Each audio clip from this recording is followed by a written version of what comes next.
history of lying and covering up. Do we believe them, or do we believe the witnesses that are coming from that rig and telling us, A, they knew something bad was going to happen and didn't do anything about it, B, they gave instructions that actually caused this disaster to take place because they were trying to save money, and C, after all this happened, their attempt to cover up is now making the story tougher and tougher to tell. It's too close a relationship, and there's outright, I hate to use the word corruption, but it borders on it, the behavior of some of these individuals, both in industry and in... I am. Please raise your right hand and repeat after me. So we elected a government contractor as vice president. Congratulations, Mr. President. This could be Indonesia, sounds like Russia, Nigeria. Operator of the well hired Transocean to drill that well. That didn't sit well with the head of Transocean, who was seated just next to him. He signaled that the massive explosion may have stemmed from a mistake made by a subcontractor, Halliburton. These events occurred after the well construction process was essentially complete. The Halliburton executive sitting next to him pointed the finger back at BP. That Halliburton, as a service provider to the well owner, is contractually bound to comply with the well owner's instructions. All three companies worked together on the doomed Deepwater Horizon. Oil giant BP hired Halliburton to seal the undersea well with cement in preparation for drilling, leasing the rig above it from Transocean, the world's largest offshore drilling company. Weeks. We're now being told that 1,000 barrels a day went to 5,000 barrels a day, now 70,000 barrels a day. Do I need to learn this from NPR? Why can't I learn this from the oil industry? You were testifying this week, the company, not you personally, perhaps, but the company was testifying that it was 5,000 barrels a day only yesterday. Now we learn it's 70,000 barrels a day? Well, I don't know where the figure of 70,000 comes today, but 5,000 barrels a day. It comes from Purdue University, from experts that were interviewed by NPR, scientists who examined your video and said that the computer examinations of the particles coming out indicate that we're talking about something 10 times what the industry and the government is saying. Well, there's multiple scientists. Since David Mattingly here in Venice, Louisiana. You can see he's scooping it out of the coastal waters right there. Louisiana Governor Bobby Jindal saying this isn't sheen, it's not tar balls, it's deadly heavy oil in delicate wetlands. Dark sheets of it coming under the booms. Clearly not all of the spill can be seen on the surface. And farther out to sea, early indications that fringes of the oil slick have reached the loop current. You can see it in this new satellite shot taken on Monday. It's that long finger at the bottom of the frame.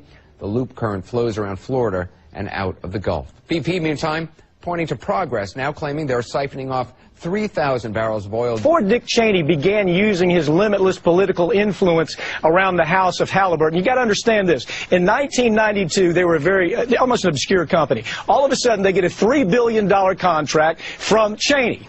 And then Cheney, they're pleased. Then Cheney becomes the CEO of that. This is a pattern we've seen with Cheney from the beginning. It's the same influence pattern that emerged after Dick's closed-door meetings with the energy industry, where he had every major driller in the world there, Chris. BP has conducted itself.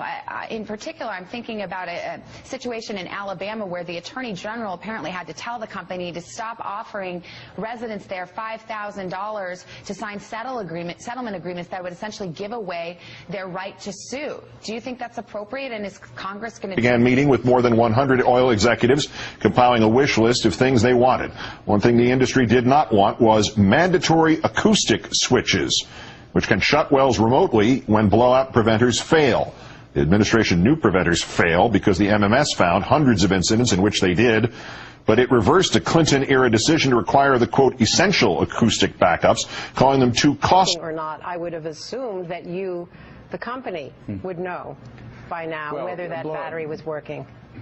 This is what the investigation is going to find out. The investigation will know. We'll pull that apart very forensically to know that. And I think that's just a piece of data with a very preliminary conclusion attached to it. I would like to stress the engineering effort right now. I agree with the President that pointing fingers and blame, now's not the time to do that. Put that aside. We need to stop that leak, contain the spill, keep it off the beaches, which we've been successful at so far.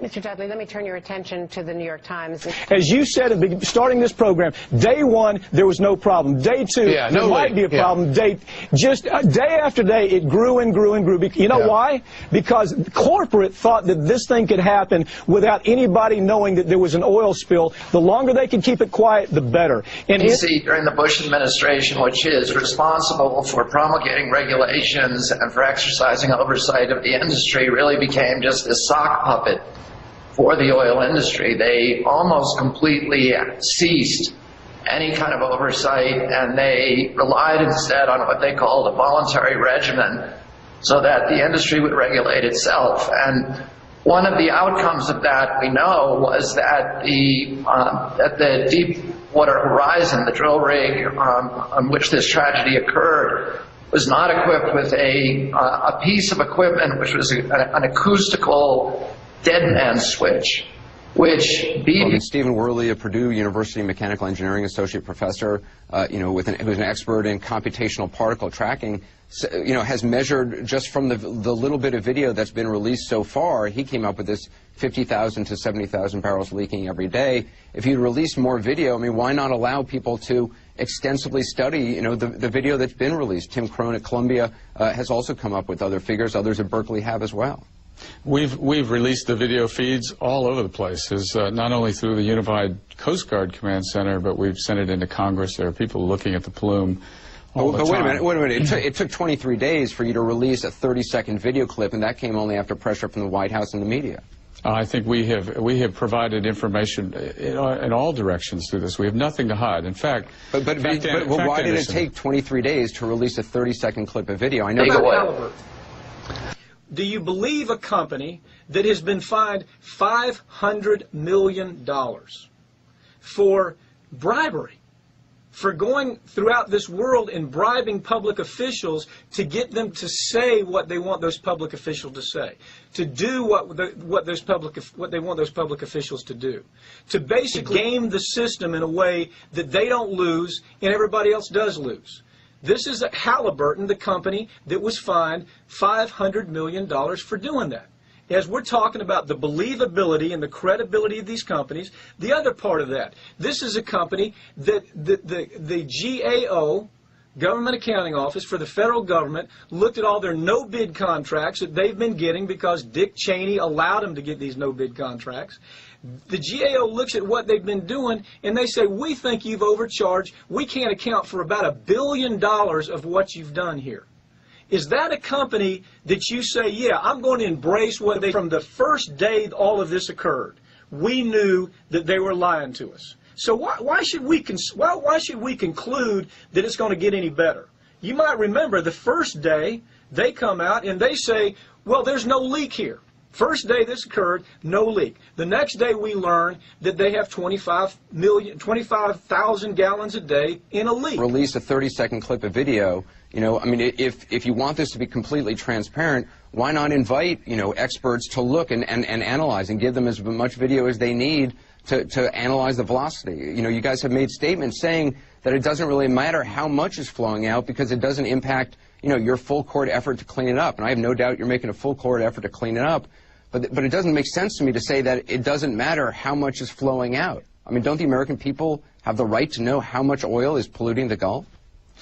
Anderson, I believe that estimate is a rough estimate. It's in the range, and it's oil spill in the Gulf, which is now 130 miles long, 70 miles wide. First came the environmental calamity. The mess in the Gulf where oil has now been spewing into the water. Then for BP, the public relations disaster, most of it self-inflicted. Does your company take 100% responsibility for this leak? This is not our accident, but it's our responsibility to deal with it. The message was repeated like a mantra for the media. It wasn't our accident, but we are... And it was clear that no matter what it said, the company could not wash its hands of the spill.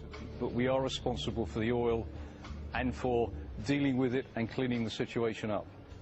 In the panicky aftermath, BP made enemies in the media. The company's lawyers tried to get local fishermen to sign legal waivers, promising they would not speak to journalists. There's no great way of dealing with a crisis. Something of this magnitude is actually threatening to the very existence of BP. They tried to sort of say, well, it wasn't our rig, it wasn't our people. The drilling rig was a Transocean drilling rig. It was their rig and their equipment that failed. Of course, people don't want to hear that. They want to hear the concern. They want to see action in terms of what are you going to do about it. What BP did was a clumsy exercise in damage control. It tried to downplay the scale of the disaster. Shortly after the rig exploded, BP issued a statement pegging the daily release of oil at 1,000 barrels. It was not true. BP was called out by SkyTruth, an environmental awareness group that used satellite mapping to make a more accurate assessment of the damage. The amount of oil leaking into the ocean is not 1,000 gallons a day, as originally thought, but 5,000. The estimates grew larger and larger when, under pressure from the U.S. government and the media, BP finally released underwater footage of oil gushing out of the seabed. It's certainly going to be more than 5,000.